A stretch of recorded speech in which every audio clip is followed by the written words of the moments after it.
पुस्तक विज्ञान भैरव तंत्र अर्थात भैरव भैरवी संवाद।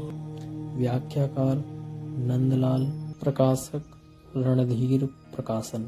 ग्रंथ की प्राचीनता लगभग 5000 साल प्राचीन। भैरवी के प्रश्न और भैरव के 112 समाधान। धारणा नंबर 101। यद वेद्यम यद ग्राह्यम यच्छून्यम यद भावगम तत्सर्वं भैरवं भाव्यम तदनन्ते बोध संभवः। अर्थात इस सृष्टि में एक ही ऐसा तत्व है जो इस समस्त दृश्य जगत का मूल कारण है। कारण के बिना कोई कार्य नहीं होता। यदि घट एक कार्य है तो मिट्टी उसका कारण है। यदि सृष्टि है तो उसका कारण तत्व अवश्य होना चाहिए। शून्य से किसी की रचना नहीं हो सकती, किंतु इस सृष्टि का वह कारण तत्व अति सूक्ष्म है जिसे स्थूल इंद्रियां ग्रहण नहीं कर सकती। वह जानने में भी नहीं आता, क्योंकि मनुष्य की बुद्धि की पहुँच वहाँ तक नहीं है। वह मन व बुद्धि से परे है। मन व बुद्धि स्थूल को ही देख व जान सकती है। सूक्ष्म उससे छूट जाता है, उसकी पकड़ में नहीं आता।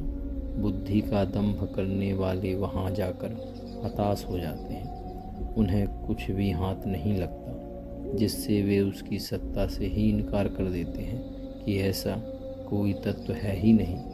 किंतु वह है जिसके होने से इनकार नहीं किया जा सकता। वही सत्ता रूप में सर्वत्र विद्यमान है। वही परिपूर्ण सत्ता है। वह अति सूक्ष्म होने से उसे शून्य स्वरूप मान लिया गया है, परंतु वह शून्य अभाव स्वरूप नहीं है, बल्कि भाव स्वरूप है। बुद्ध का शून्य अभाव स्वरूप है, किंतु तंत्र का शून्य वैसा नहीं है। वह सत्ता तत्व है। उसी की सर्वस्वरूप भैरव के रूप में भावना करनी चाहिए। निरंतर ऐसी भावना करते रहने से उसका सम्यक बोध हो जाता है। इस पदार्थ को अवर्णनीय तथा अविज्ञेय होने से ही शक्ति मत में इसे शून्य कहा गया है, अन्यथा यही परम सत्ता स्वरूप है। ऐसी दृष्टि विकसित होने पर साधक स्वयं ब्रह्म स्वरूप हो जाता है। यही बात जो तंत्र में कही गई है, उसी को उपनिषद व गीता में भी कही गई है।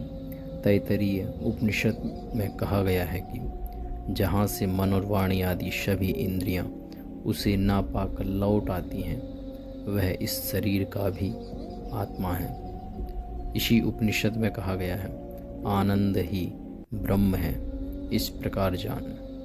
कठोपनिषद में कहा गया है, जहाँ सूर्य प्रकाशित नहीं होता, चंद्रमा और तारे भी नहीं चमकते और ना तिथि चमकती है, फिर उस अग्नि की तो बात ही क्या।